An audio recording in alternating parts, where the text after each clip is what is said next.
The sea around the island is always restless, as if the water itself remembers things it wishes it could forget. Sailors who once passed by it swore the waves behaved differently there, curling inward, as if pulled toward something beneath the surface. And in the middle of that troubled stretch of water stands the prison, a crumbling skeleton of concrete and rusted iron, half consumed by creeping vines and the slow bite of salt air. From a distance, it looks abandoned beyond repair. Up close, it feels like it's waiting. Locals still refuse to speak its name. Maps from the era when it operated either mislabeled it or omitted it entirely, as though the island were an afterthought, a mistake someone tried to erase but couldn't. It was never meant for visitors, only for those the state needed to disappear, and for the guards who were ordered to watch over them. Most never returned to the mainland unchanged. A few never returned at all.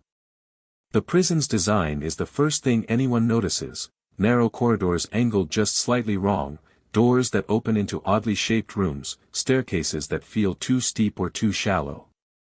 The architect insisted the strange geometry maximized containment efficiency, but guards later said the layout had a different effect. It played tricks on you. You could walk a path 100 times and still feel lost the next day. Some claimed the echo of footsteps didn't match the rhythm of their own.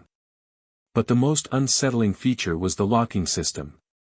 The prison was equipped with an early experimental mechanism, one designed to centralize door control. Instead of individual padlocks or bolts, a network of mechanical rods and tension-based components linked rows of cells together. In theory, a guard could unlock several doors at once from a single control panel.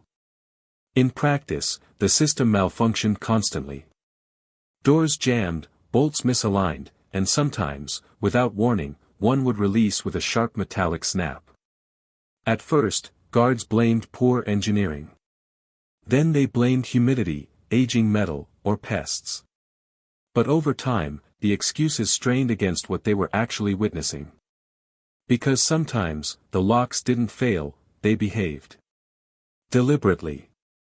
As the years passed, stories began circulating among the guards.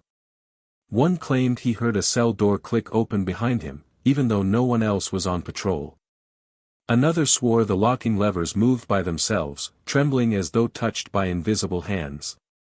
A third said he heard the heavy bar of a cell slide open at 3 a.m, only for the prisoner inside to be found huddled in the far corner, crying and insisting he hadn't moved. Guards rotated quickly, few stayed long enough to grow accustomed to the island's strangeness. The ones who did described a sensation of being watched by the structure itself. Doors creaked when the air was perfectly still. Metal hinges groaned without provocation. And always, there was the sound of locks shifting, sometimes faint, sometimes unmistakable. By the time the prison's final decade approached, whispers of supernatural involvement had spread through the ranks. Officials reprimanded anyone who repeated such stories, but privately, even they acknowledged the reports piled too high to dismiss. Engineers were summoned. Inspectors were flown in. Yet no one could explain why the locks behaved unpredictably, even during moments when no human was near them. The last remaining guard who agreed to speak publicly about his time there described a night that marked the breaking point. His hands trembled as he recalled it, even decades later. He remembered the ocean being strangely quiet, the wind unnaturally still, and the metallic smell in the air sharper than usual. When he turned the corner of the west corridor, he heard it, one lock disengaging. Then another. Then another. A slow, rhythmic sequence, as if someone were walking past each cell and opening it by hand. But when he reached the row, no one was there. He paused in the interview before giving the sentence that would become the defining line of the island's legacy: the night the locks clicked open, none of us were the same again. Long before the island became synonymous with fear, it was nothing more than an unremarkable stretch of rock jutting out of the sea, isolated, wind-beaten, and largely ignored by anyone with sense. But during a period of rising political unrest and wartime paranoia, the government needed a place far enough from the public eye to house those they considered dangerous, yet close enough to maintain control. The island, with its hostile terrain and natural mode of turbulent water, offered the perfect compromise. It was inaccessible, invisible in the fog that hovered most mornings, and distant enough that screams carried into the wind without reaching civilization. Construction began under secrecy. Workers were brought in under temporary contracts, instructed not to speak about their assignments even to their own families. Many later admitted they had no idea they were building a prison, they were simply told the structures were for military operations and national security. But some sensed something was wrong. Strange accidents occurred, tools disappearing, scaffolding collapsing without wind, and once, a worker insisting he saw someone walking inside a hallway that had not yet been completed. He quit that same day, refusing to return even when bribed. The architectural choices were equally peculiar. Instead of standard rectangular wings typical of prisons of that era, the island facility featured angled corridors, intersecting hallways, and oddly placed blind corners. The blueprint's designer argued that the shape was meant to control inmate movement and prevent coordinated escapes. But later analysts found the layout unnecessarily complex, almost labyrinthine, as though it were designed not just to contain prisoners, but to confuse them. Or perhaps to confuse anyone who dared wander inside. The most ambitious element was the locking system. The state wanted something that symbolized complete domination, an innovation that would make old padlocks obsolete. The engineer hired for this task proposed a centralized mechanism where chains, rods, and weighted levers worked together. If a guard pulled a single master lever, an entire row of cells could seal shut at once. It was considered revolutionary, until people realized it also meant that if the system malfunctioned, a dozen doors could swing open at the same time. Nevertheless, the government approved it. Efficiency mattered more than safety. When the first wave of political prisoners arrived, the island was still raw. Walls were damp, floors uneven, and rainwater dripped through cracks in the newly set concrete. Yet even during those initial months, certain rumors spread quickly among the guards. They noticed the locks sticking, jamming, or rattling when no one touched them. One officer later testified that while making his rounds, he felt vibrations travel along the hallway floor, subtle but steady, as though something mechanical deep inside the walls were shifting on its own. Administrators blamed it on the structure settling. The island was old, the foundation imperfect, and the engineering experimental. But these explanations faltered as patterns emerged. The noises were too deliberate, the timing too precise. Guards began marking down every instance the locks moved unexpectedly, hoping to find logical patterns, but all they found were inconsistencies. Sometimes the lock stirred at dawn, other times at midnight. Sometimes several cells clicked, other times just one. And once, 3 doors unlocked simultaneously during a power outage, despite the system being entirely mechanical. At the same time, documents from the era reveal a string of early deaths, officially attributed to illness, dehydration, or injuries from attempted escapes. But investigators decades later noticed something unsettling: many death certificates were missing, incomplete, or signed hastily by officers who weren't stationed on the island during those dates. It seemed as though the administration wanted to bury something, whether the truth or simply their mistakes. By the end of the first year, even high-ranking officials began to sense they had unleashed something they couldn't fully control. A classified memo discovered years later contained one chilling line written by the facility warden: "This prison does not behave like a structure. It behaves like an environment." Perhaps that is why they modified the original blueprint, adding new corridors, sealing older ones, and creating a small, undocumented wing hidden behind reinforced doors. Modern historians still debate the purpose of this hidden section. Was it meant for particularly dangerous prisoners? Experimental interrogation? Or was it designed in reaction to something the staff experienced but never publicly admitted? Whatever the reason, the decision only deepened the mystery. Because the moment the new wing opened, strange behavior in the locks intensified. Guards complained of bolts sliding when no one pulled the levers. Prisoners began reporting cold drafts in hallways with no windows. And several staff members wrote in their journals that they felt watched, not by inmates, but by the building itself. These unsettling developments laid the foundation for the stories that would haunt the island for decades. The strange construction accidents, the over-engineered lock system, the hidden wing, the early deaths that slipped through records, all of it became the origin of a legend that would later terrify guards, swallow prisoners, and raise questions no investigator has ever answered. And yet, the most unsettling piece of the island's past had not been discovered, not until one researcher stumbled upon a small note scribbled in the margin of the original blueprint: if movement occurs without manual input, assume compromise. The blueprint shows a section of the prison that doesn't exist on any modern map.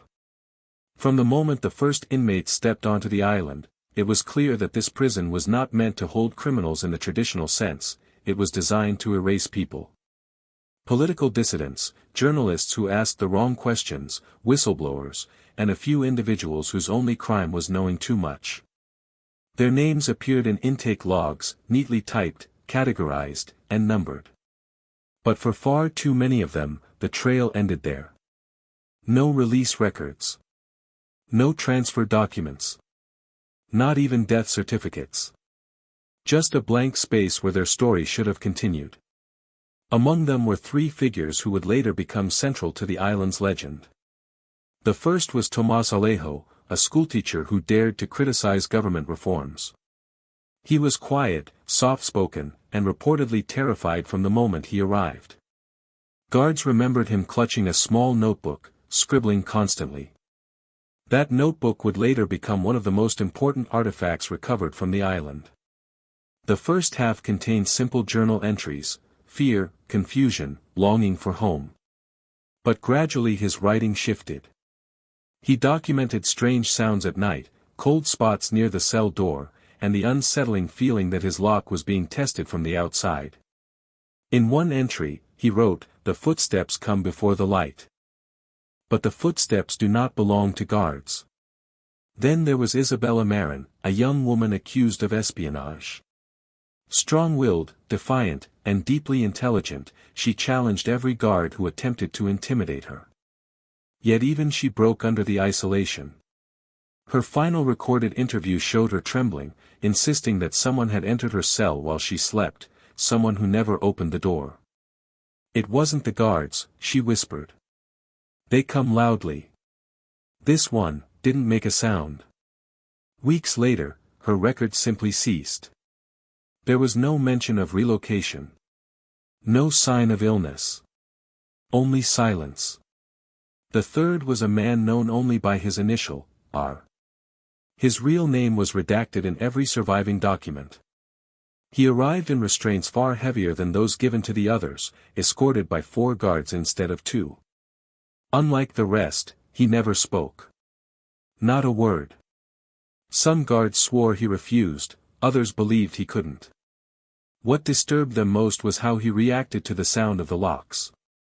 Whenever a cell door clicked, whether near or far, he would immediately stand, shoulders tense, head lifted, as though listening to something no one else could hear. One guard wrote, "It's like the locks were speaking to him." R disappeared 6 months later. No one officially recorded it. The only evidence that he had ever existed was his empty cell and a note left behind: "Not alone. Never alone." These 3 prisoners were not isolated cases. Many inmates reported similar experiences: doors rattling at night, bolts straining as if pushed from the inside or pulled from the outside. Some prisoners claimed they heard whispers through the metal vents, though investigations showed no connecting ducts large enough to transmit sound clearly. Others described feeling watched, particularly during late hours when the guards retreated to the central station and only ocean wind howled through the cracks. Yet what makes the prisoners' accounts chilling is not their individual nature, but how they overlapped with each other and with the guards' later testimonies. Different people, from different cells, during different months, all describing the same phenomenon: locks shifting without human input. The psychological toll was immense. The isolation already weakened their mental state, but the unpredictability of the locking system deepened their fear. One inmate, a former engineer, tried to understand the mechanism by observing his own door. He claimed he felt movement in the metal during moments of silence, like the lock was breathing. He begged guards to remove him from that cell, insisting something was trying to get in. Or out. Throughout these months, intake logs continued to grow, yet exit logs remained suspiciously thin. Prisoners vanished from official tracking with disturbing frequency. A man recorded as alive on Monday could be missing by Wednesday with no explanation offered. Other inmates would wake to find a once-occupied cell completely emptied, bed neatly made, personal belongings gone. When asked, guards shrugged or refused to answer. Administrators insisted the missing prisoners had been relocated, yet no transport ships were logged on those dates. The truth was buried in whispers. Some prisoners believed the guards were secretly executing inmates and falsifying records. Others believed the island itself was killing them. But one theory spread among the cell blocks late one winter: the locks were choosing. Doors would open for some, they said, but not for escape. They would open to take them somewhere else, someplace deeper within the facility or perhaps outside the realm of the explainable. Tomasa's diary, the one surviving artifact, captured this growing dread.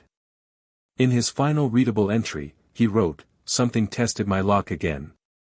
A slow turn, deliberate. Not a guard. Not a prisoner. No footsteps, no shadows. Only the sound." The sentence after that was smudged by what looked like water damage, but one fragment remained legible: "Someone opened my door last night. No footsteps, just the lock." The next page was blank.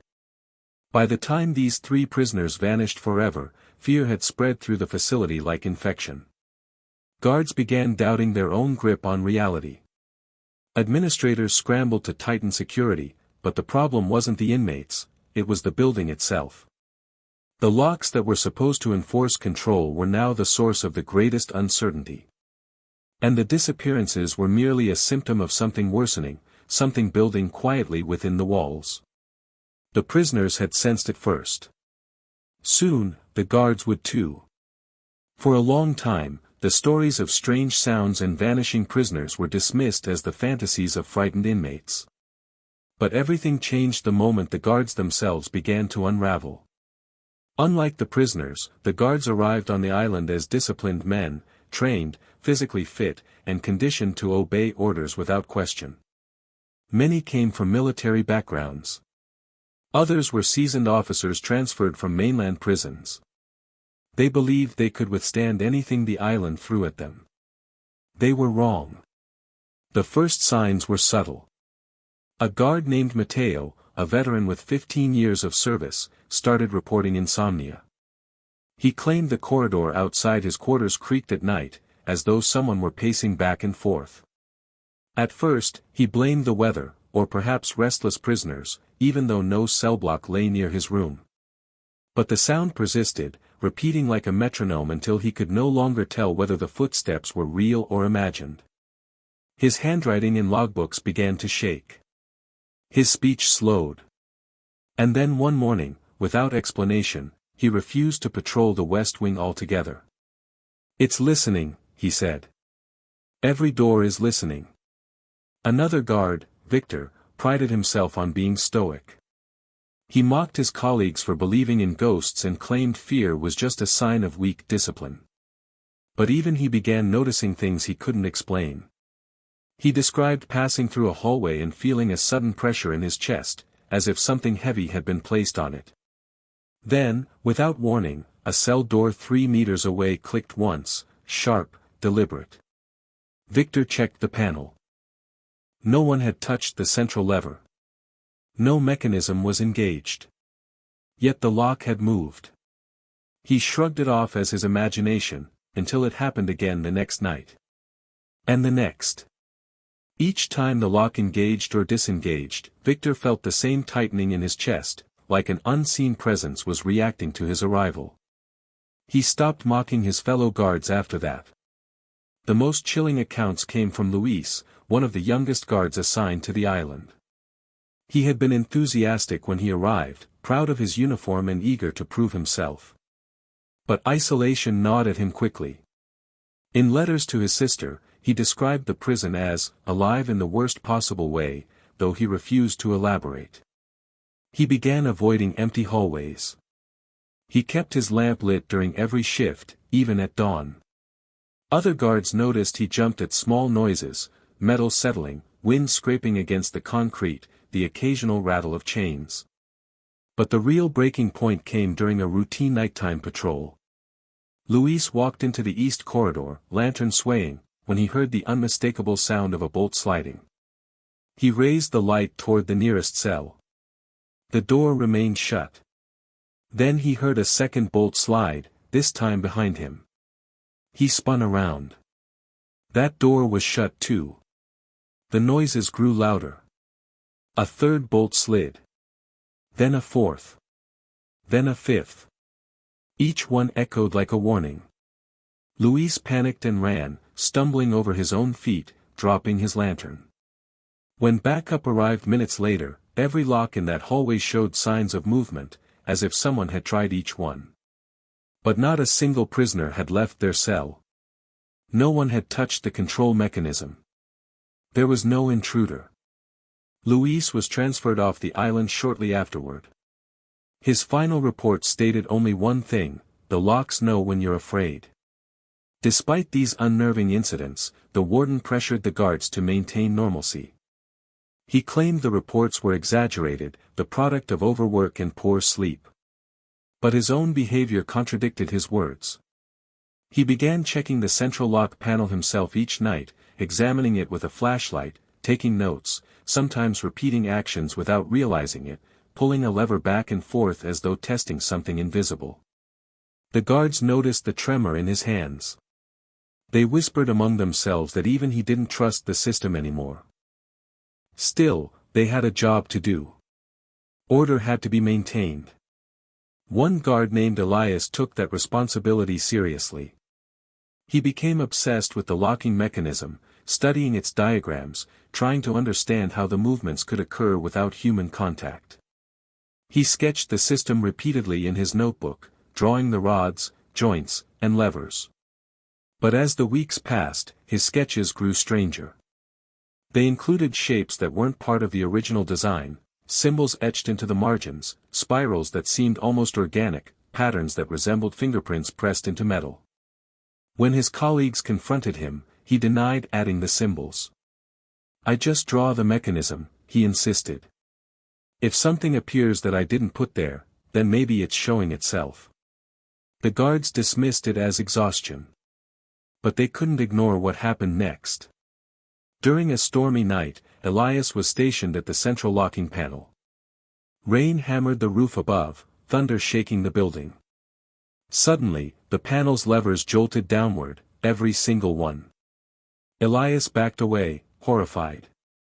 The rods beneath the floor groaned, and a wave of metallic clicks rippled through the cell blocks. Dozens of locks disengaged simultaneously. Elias shouted for help, but even over the storm, the sound of bolts sliding open drowned everything else out. By the time reinforcements arrived, Elias was gone. His lantern was still burning. His notebook lay open on the floor. And on the page, where he had drawn the locking system one last time, the symbols appeared again, yet darker, more defined, almost carved into the paper. The official report claimed Elias deserted his post. But the guards who knew him refused to believe it.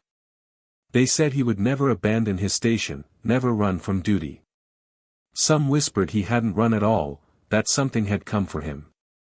Something that knew how to move through the prison without using doors the way humans do.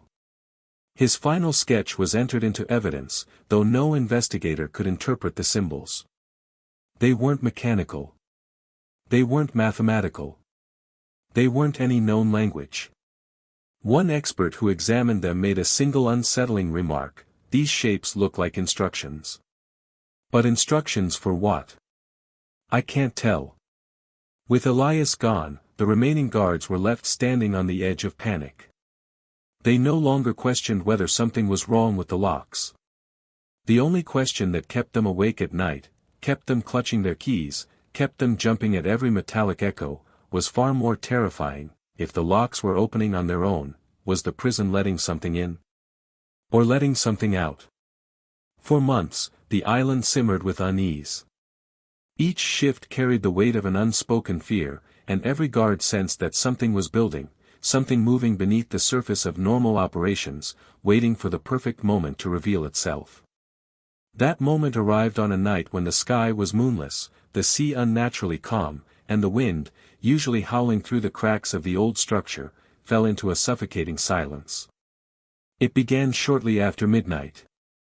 A skeleton crew of guards patrolled the cell blocks, lanterns in hand, their boots echoing across the concrete. The prisoners had settled into uneasy sleep, though some remained awake, staring at their doors as if expecting them to breathe. Above them, the central station hummed faintly as the mechanical locking system rested in its neutral state. Everything was still. Then, from somewhere deep inside the west wing, a single metallic click echoed. It was faint, almost delicate, but unmistakable, a bolt sliding out of position. Guard Ramos, patrolling that wing, paused immediately. He raised his lantern toward the row of cells, scanning each door. All were closed. But the sound hadn't been in his imagination. A second click followed. Then a third. Each one identical, spaced apart by the same steady rhythm, like footsteps made of metal. Ramos tightened his grip on the lantern and reached for his sidearm. He whispered into his radio, informing Central Control that he heard possible tampering. Static answered him. The radios had cut out. Again. He exhaled nervously and stepped forward. As he approached the middle of the corridor, the entire row of doors trembled, just slightly, just enough. Bolts shifted inside their metal housings with the faintest shudder. Ramos froze. Before he could react, two cell doors on opposite sides of the hallway clicked open at the exact same moment. The sound wasn't violent. It wasn't frantic. It was controlled. Deliberate. From the cells, prisoners stumbled backward in shock. One man fell to his knees, muttering a prayer. Another pressed himself against the wall, refusing to approach the open doorway. Ramos took one shaky step closer, unable to process what he was seeing. The mechanism wasn't engaged. He knew that sound. He knew what it meant when the panel triggered a release. But this was different. These doors weren't being commanded. They were choosing. Up in the central station, two guards, Henrik and Salazar, pored over the master panel. Henrik stared at the row of indicator lights that represented every cell block.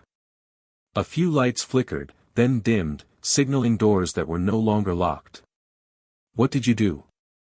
Salazar demanded, backing away. "Nothing," Henrik replied, voice trembling. "The system isn't being operated. It's acting like it's receiving a signal we're not sending." Before they could react, a rattling wave surged across the entire panel. Levers shifted downward on their own, clattering like bones snapping into place. Salazar swore and stumbled backward. Henrik reached instinctively toward the mechanism, but the panel jerked violently, sparks shooting from its base, and the lantern beside them flickered out. In the cell blocks below, panic erupted. Prisoners screamed as doors opened with unhurried precision. Some stayed inside, covering themselves with blankets as though the thin fabric could shield them. Others crept toward the threshold cautiously, confused, expecting a trap. A few dared to step out slowly, hands raised, not in defiance but in fear of what might be lurking in the dark beyond. Guard Ramos tried to retreat, but a door behind him swung open with such force it hit the wall. He turned, heart pounding. The prisoner inside didn't move. He wasn't even near the door. His eyes were fixed on something in the hallway, something Ramos couldn't see. "It's here," the prisoner whispered. "It's finally here." Ramos shouted for backup, but the radios remained dead. Lanterns along the hallway dimmed one by one, as though something drew power from the lamps themselves. And then he heard it, the unmistakable sound of locks disengaging far beyond his position. Not just one.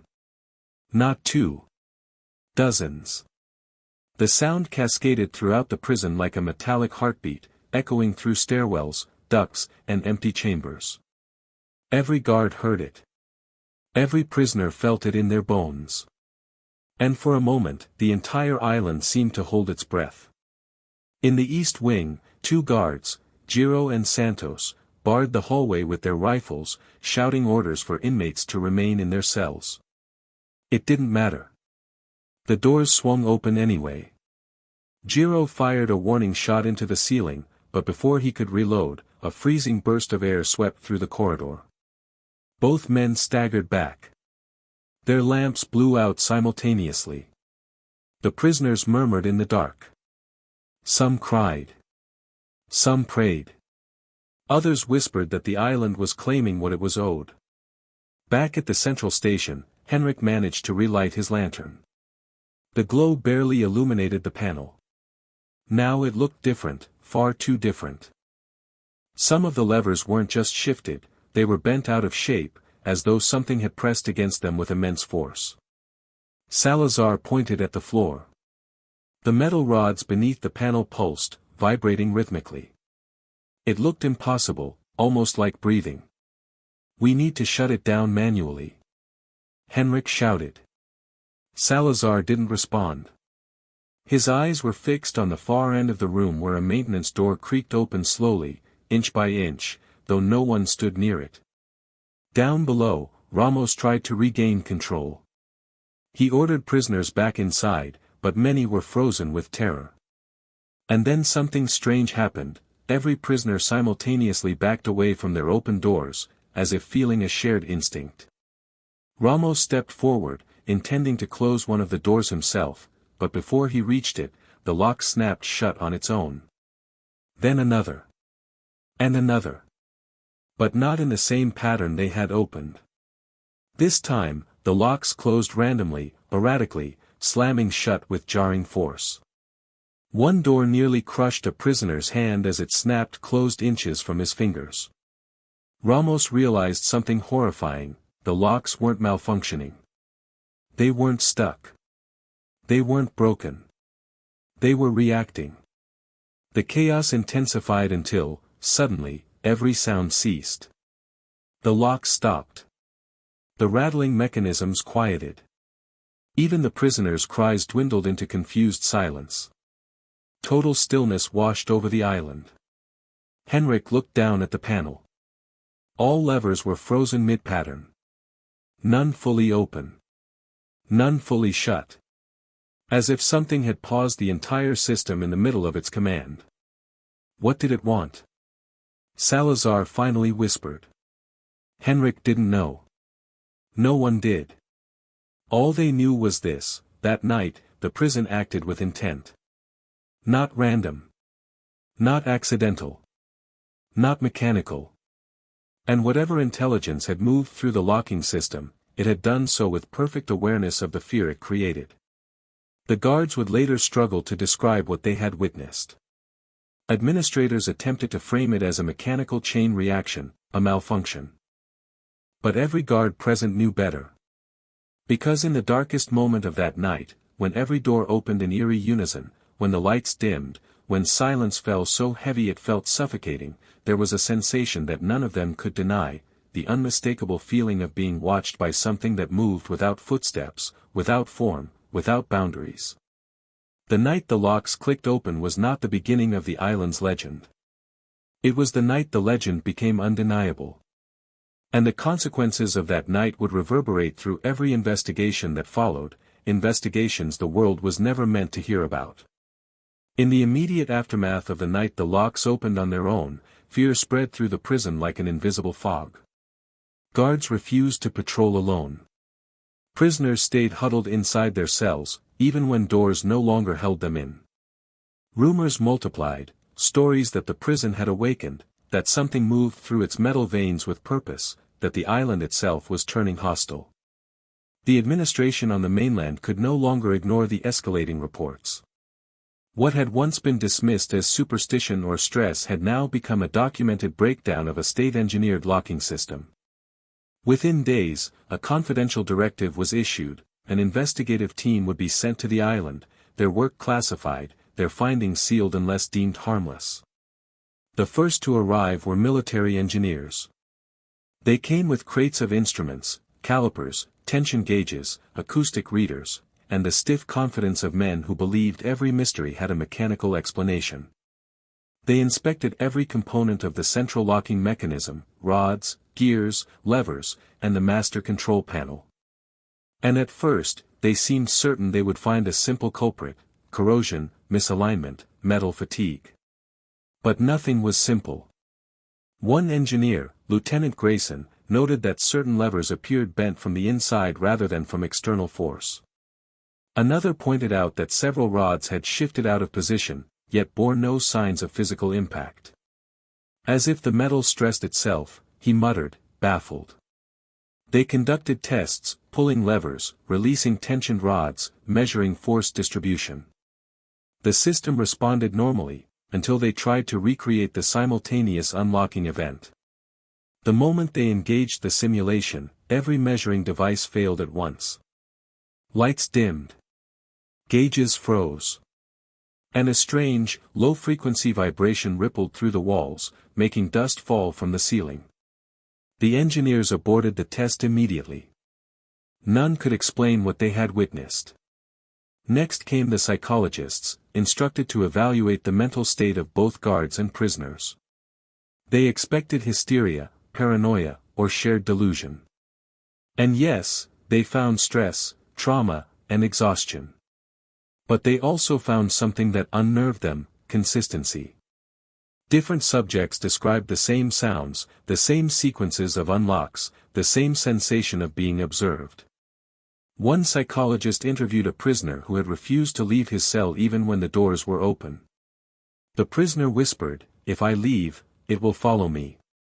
Another inmate insisted he saw shadows pass by his doorway that did not belong to guards.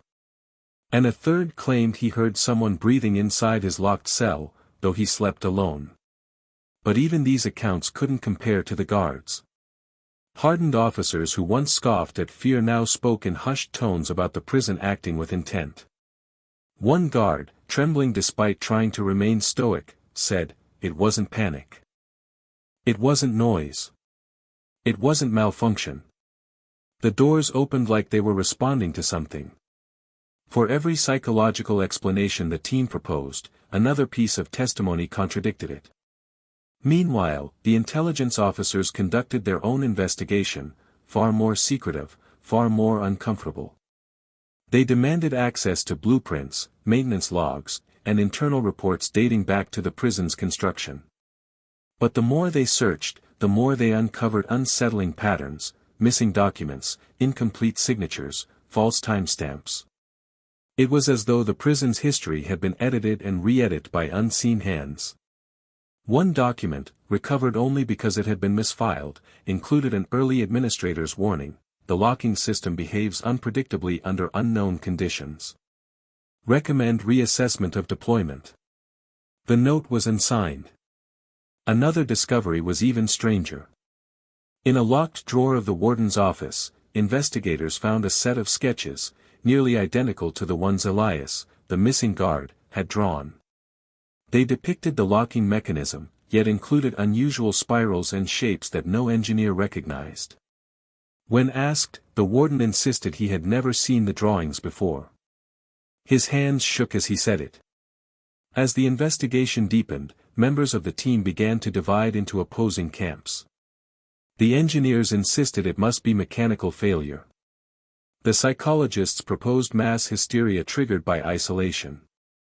The intelligence officers suspected sabotage or covert interference by foreign agents.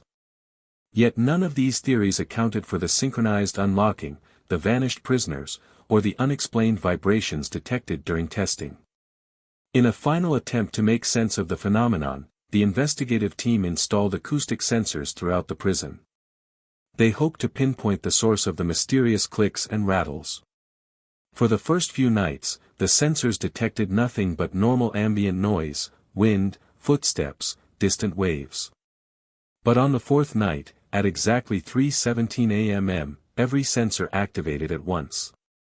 The recording captured a strange sequence of metallic movements, rhythmic, patterned, and unmistakably deliberate. It wasn't random noise. It sounded like breathing. Controlled, steady inhalations layered beneath the clicks of shifting bolts. The data analyst replayed it multiple times. When he slowed the audio, the breath patterns became even clearer. A team physician, shaken, said the patterns were too structured to be environmental. "This isn't metal expansion," he whispered. "It sounds biological." No one wanted to consider the implications. Still, the investigative team pressed on, attempting to reconstruct timelines, interview every last guard, and piece together the mysterious disappearances. But something changed midway through their work. Investigators started reporting feelings of disorientation. Tools went missing. Doors opened even when locked for testing. One investigator swore he saw a shadow pass behind him in a locked room. Another suffered a breakdown after hearing the locks shift repeatedly during an inspection, only to learn later that none of the mechanisms had moved. The island's oppressive atmosphere seemed to turn against them. The final blow came when one of the lead investigators disappeared. His notes were found scattered across the floor of a restricted maintenance room. His lantern lay crushed, as if stepped on. But there were no footprints, no signs of struggle, no explanation. After that, the investigation was halted. A classified directive was issued: return to mainland immediately. Further study unnecessary. But the truth was obvious.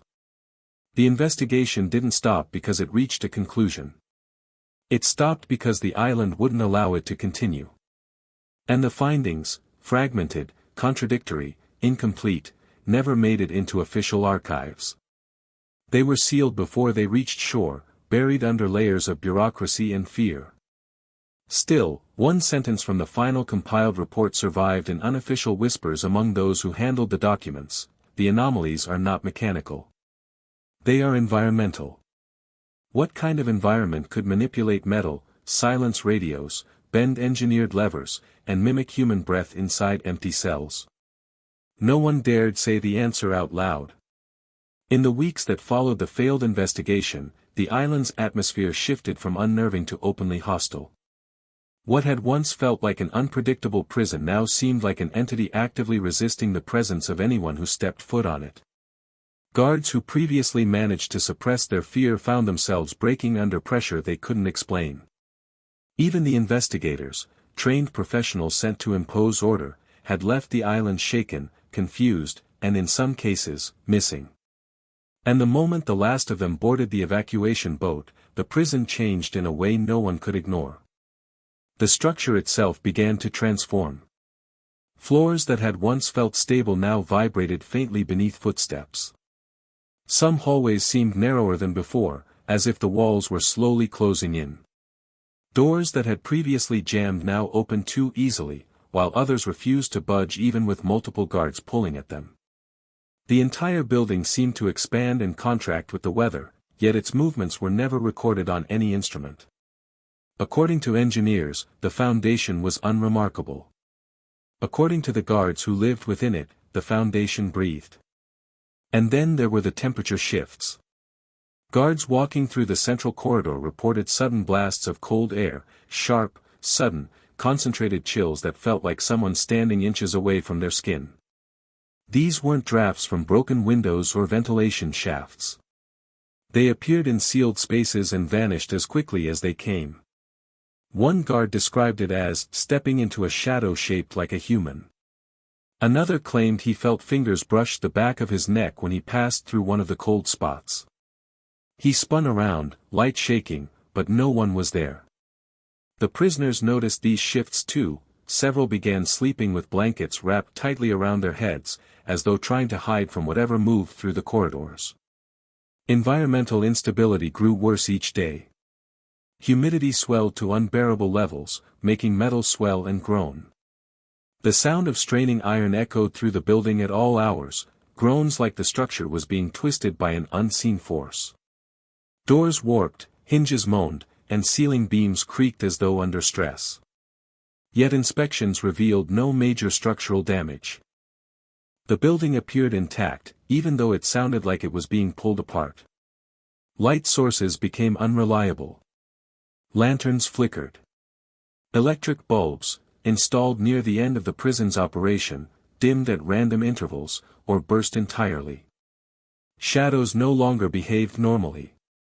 They lingered longer than they should have, stretched unnaturally across walls and floors, appearing where no person stood. More than one guard admitted he saw what looked like a figure standing at the far end of a hallway, completely still, almost blending into the darkness, only for it to dissolve the moment he shined a light on it. And as the environment grew more hostile, the psychological toll deepened. One guard, Officer Renard, began obsessively mapping the hallways, convinced the building was subtly shifting its layout. He swore a staircase moved 2 inches to the left overnight. Another guard, Mara, refused to walk through the east wing altogether. She claimed the walls, whispered, when she passed through them, faint words she couldn't understand but felt were directed at her. Her colleagues dismissed it until 2 more guards reported the same thing. But the most disturbing deterioration came from a member of the investigative team who had stayed behind for independent research. His name was Dr. Stefan Hallberg, a structural theorist fascinated by anomalous architecture. He believed the strange properties of the prison could be explained scientifically. He stayed behind for 3 days after the team's evacuation, insisting he needed to study what the guards called the hidden wing, the undocumented section that appeared on the original blueprint but was missing from every modern map. At first, he appeared confident.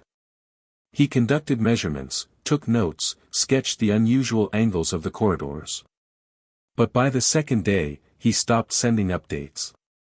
Guards found his behavior increasingly erratic. He paced constantly, muttered to himself about patterns that shouldn't exist, and stared for minutes at a time at the locking rods beneath the master panel. On the 3rd day, Hallberg disappeared.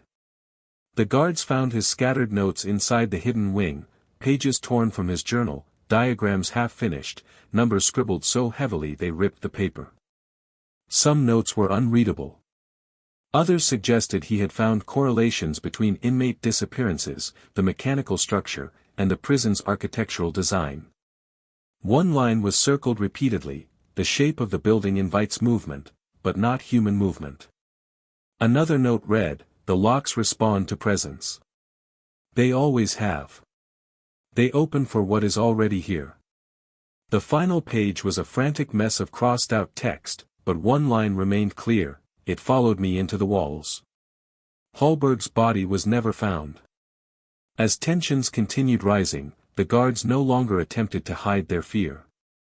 They walked in pairs, sometimes in 3s. They carried weapons drawn, though none could say what they intended to shoot. Sleep became impossible. The constant rattling of doors, the groaning of metal, and the rhythmic tapping inside the walls created an atmosphere so suffocating that even the most disciplined officers began breaking. Prisoners sensed the shift too. Some claimed to see shapes moving between the bars at night, silhouettes darting across the far end of hallways. Others described hearing the lock levers twitching quietly, as though receiving commands from something inside the walls. One prisoner, an old man who had been incarcerated for over a decade, told a guard in a trembling voice, "The island is tired of holding us. It wants to hold something else." When asked what he meant, he only shook his head and whispered, "Listen to the metal. It remembers." By now, it was clear that whatever force manipulated the locks on the infamous night had not been a single event. It was a progression, a process becoming stronger, more confident, more present. Attempts to maintain order became futile. During one shift, 3 guards walked down the central corridor when every lantern suddenly went out at once, plunging the hallway into complete blackout. They froze. A moment later, the familiar sound of bolts sliding echoed across the corridor, 1, 2, 3, dozens. But this time, the sound wasn't just from the cell doors. It came from the ceiling, the floors, the walls, as if the entire building were unlocking itself from the inside. The guards fled, abandoning protocol, unable to comprehend the scale of what they had just heard. By the time they regrouped, their faces pale and drenched in sweat, the realization had settled heavily among the surviving staff: the anomaly was no longer confined to the locks. It had spread into the architecture, into the environment, into them.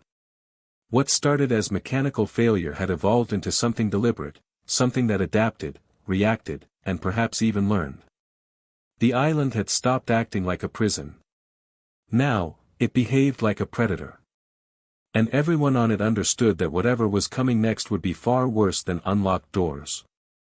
By the time the island reached its breaking point, it was no longer a matter of discipline or control, it was survival. Every guard, every administrator, every remaining investigator knew that they were on borrowed time. The prison had become unpredictable in ways no protocol could address. And then came the event that forced the government's hand: the death of a young guard named Mateo Ruiz. Mateo had only been stationed on the island for 3 weeks. Unlike the older guards hardened by years of exposure, he still carried the optimism of someone who believed in order, in logic, in the idea that fear was something you could defeat by refusing to acknowledge it. He volunteered for extra shifts, took detailed notes during patrols, and believed he could be the one to restore stability. He lasted longer than some expected, but the island had a way of crushing hope, and Mateo didn't understand how deeply it had already wrapped itself around him. On the night of his death, Mateo was assigned to the North Corridor, a section often avoided by other guards due to the intense temperature drops that occurred without explanation. Witnesses recalled that Mateo tried to walk confidently, humming to himself, trying to drown out the metallic noises that clattered in the distance. His lantern glowed faintly, flickering as though suppressing a breath of cold air. Then came the scream. It wasn't a long scream. It was short, sharp, and cut off mid-breath, echoing through the corridors like a blade tearing through fabric. 2 guards rushed toward Mateo's location, weapons drawn. What they found was worse than any rumor, any mechanical malfunction, any unexplained anomaly they had documented before. Mateo lay on the ground, his face frozen in an expression of terror so profound it didn't look human. His lantern was shattered beside him. The lock on the nearest cell door was twisted, not broken outward or inward, but warped in a way that suggested immense pressure had been applied from within the mechanism itself. No prisoner had touched it. No tool could have bent metal like that. The guards who discovered his body refused to speak of what they saw moving in the far corner of the corridor, because even in daylight, they couldn't be sure it had been real. Mateo's death was the final threshold. Within 24 hours, an emergency directive was issued: all staff were to evacuate the island immediately. Operations would cease. Prisoners would be transferred to mainland facilities. But evacuation was not simple. Many prisoners were too terrified to leave their cells, believing the island would retaliate if they moved. Others clung to their beds, whispering that the walls had been calling to them, promising safety if they stayed. The guards had to physically remove several inmates who resisted, screaming that the island would follow them inside their heads. Meanwhile, the guards themselves gathered their equipment with trembling hands. Some refused to walk through certain corridors without several others accompanying them. No one was willing to patrol alone, not anymore. The island felt volatile, as though aware that it was being abandoned. Every step echoed too loudly, every door hinge creaked too sharply, every gust of wind felt wrong. Administrators scrambled to collect files, secure classified documents, and seal off restricted areas. But certain rooms refused to cooperate. One storage chamber containing maintenance logs would not open. The lock remained rigid despite multiple guards attempting to force it. Another door, the one leading to the hidden wing, opened on its own when the warden passed by, revealing only darkness inside. He shut it quickly, refusing to look longer than a second. As evacuation teams prepared boats along the shore, the island grew eerily quiet. The guards noticed the absence of usual sounds: the sea's roar, the wind's howl, the scraping of branches. Everything went still, as though the island were holding its breath. And then the lights inside the prison began to flicker. Lanterns dimmed one by one. Electric bulbs buzzed and sputtered. The master control panel in the central station hummed with unstable energy, its levers twitching as if receiving silent signals. No one dared approach it. The warden ordered everyone outside immediately. But just as the evacuation reached its peak, one last event occurred, one that ensured the prison's place in history. As the final group of guards reached the shoreline, a sound rose from the heart of the prison. It started as a soft metallic tremor, then grew louder, deeper, pulsating through the walls like a mechanical heartbeat. Guards turned to look back at the structure, eyes wide. Then, echoing across the entire facility, came the unmistakable sound, every lock disengaging at once. A wave of clicks, snaps, bolts sliding out of position, hundreds of them, cascading through hallways, stairwells, and empty cells. The sound was not chaotic.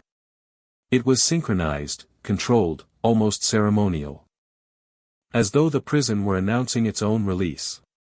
One guard, trembling so violently he could barely stand, fumbled for the recording device he carried. He captured only a few seconds, but those seconds contained the rhythmic unlocking of every door in the building, even though no one remained inside. The prisoners had already been removed. The guards had fled. The corridors were empty. Yet the locks opened anyway. Some later claimed the island was mourning their departure. Others believed it was celebrating. A few whispered that something trapped within the walls had finally been set free. As the boats pulled away from shore, no one dared look back at the crumbling structure. The sea churned violently around the island, waves crashing as though attempting to swallow it whole.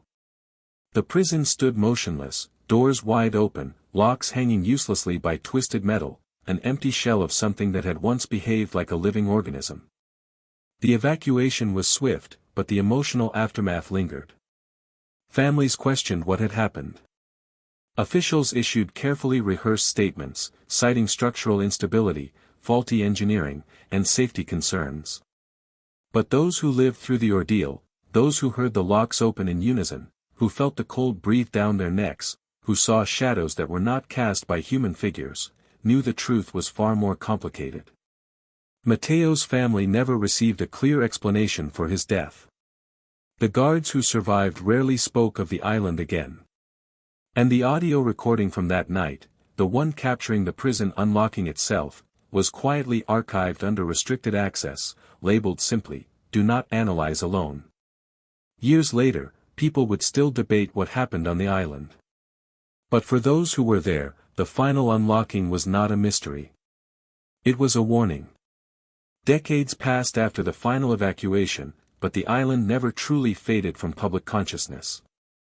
Official records labeled it unsafe, structurally compromised, and environmentally unstable, urging civilians to stay away. Maps removed its name entirely. The government fenced off the nearest shoreline and posted warnings discouraging any maritime approach. But the very act of erasing the island only fueled curiosity. Historians, urban explorers, and researchers dedicated to forgotten structures found themselves obsessed with the question, if everyone left, what stayed behind? When the first unauthorized explorers reached the island years later, they expected nothing more than the decaying bones of an abandoned prison, rusted doors, collapsed ceilings, maybe some graffiti left by earlier trespassers. But the moment they stepped onto the concrete dock, they sensed the same oppressive heaviness described by the guards who lived there. The air felt thick, humid yet strangely cold. The wind carried no birdsong, no natural sound, just a distant metallic echo, like a chain swinging in an empty room. What struck them first was the stillness of the structure. Despite storms, erosion, and time, many parts of the prison remained disturbingly intact. Doors that should have collapsed under rust still clung stubbornly to their hinges. Long corridors remained perfectly straight, as though the island refused to let them warp naturally. Even the central locking panel, battered, twisted, and blackened by years of exposure, sat exactly where it had been left, frozen in the last position it held the night the island unlocked itself. But it wasn't the structure's unnatural preservation that unsettled explorers most. It was the sound. Every group that entered the ruins reported hearing metallic shifts, bolts sliding, hinges groaning, the faint click of a lock trying to engage. At first, they assumed wind or temperature changes caused the noises. But soon they noticed something chilling. The sounds occurred at moments when no environmental factor could explain them. Deep in the cell blocks, where air was still and cold and dead, a lock would twitch. A bolt would rattle. A door would shift as if nudged by a hand that wasn't there. One explorer, a documentarian named Lee Harrow, recorded audio during a late-night visit. In her footage, she whispers nervously about the silence. Then, faintly at first, a rhythmic sequence of clicks can be heard.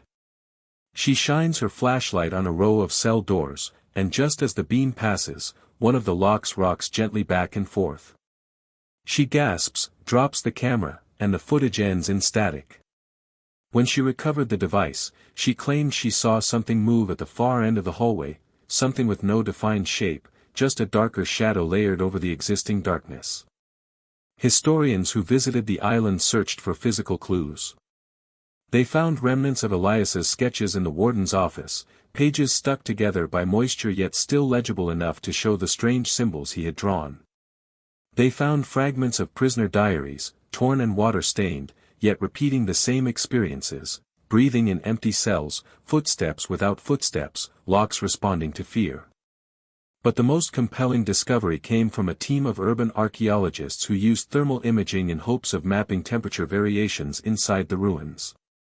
Their goal was rational, to study how decaying structures absorb and release heat. But when they viewed the thermal display, they found something impossible.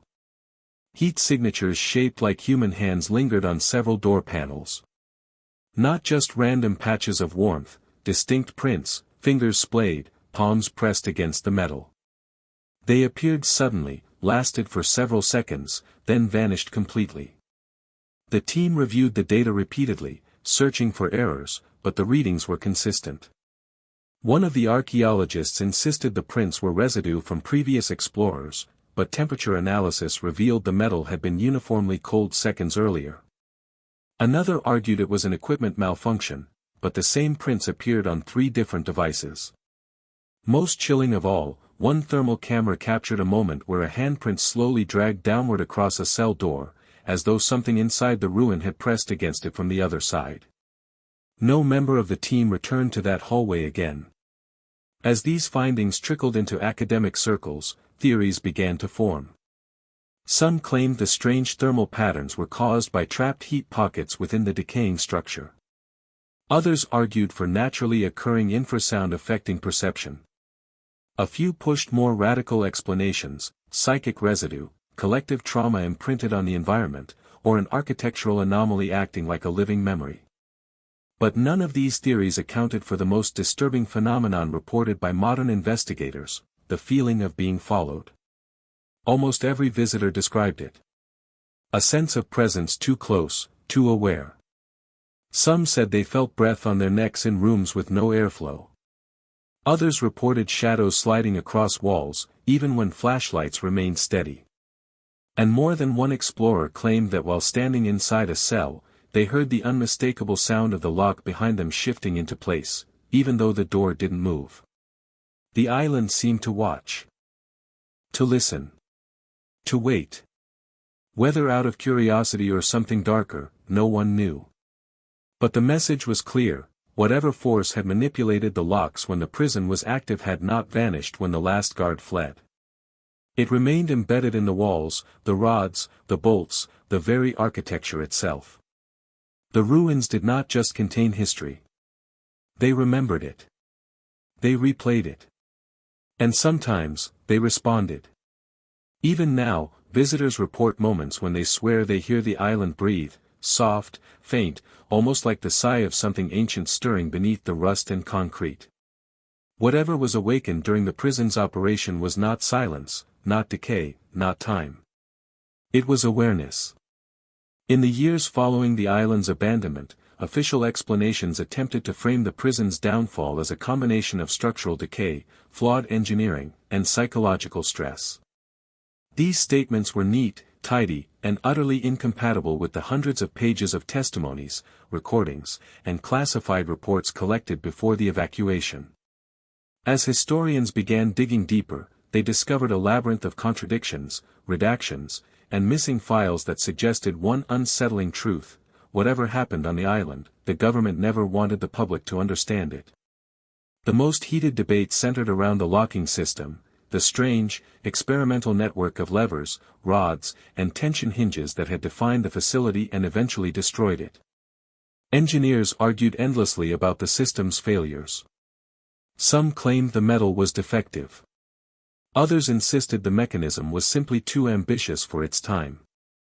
But none of them could explain the synchronized unlocking that had terrified the guards or the breathing-like vibrations recorded by investigators. Every mechanical theory collapsed under the weight of events that defied physics. One faction of researchers believed the island housed a covert experiment, something involving acoustic frequencies, psychological manipulation, or even early forms of environmental surveillance. They highlighted discrepancies in the prison's construction budget, noting funds allocated to departments that should never have been involved in building a correctional facility. Another group argued that a secret intelligence division had used the prison for clandestine interrogations requiring total isolation. If these theories were true, the unexplained phenomena might have been either a side effect or a deliberate method of control.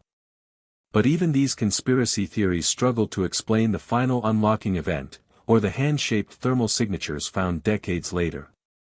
Some investigators abandoned structural analysis entirely and turned to more unconventional ideas: residual energy, architectural imprinting, or an echo phenomenon, in which intense suffering becomes embedded in an environment. Still, these explanations felt incomplete. The locks had acted with too much precision, too much awareness.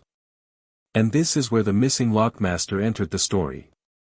His name was believed to be Armand Vess, though surviving documents list him only as Vess, a consultant hired to design the master locking mechanism.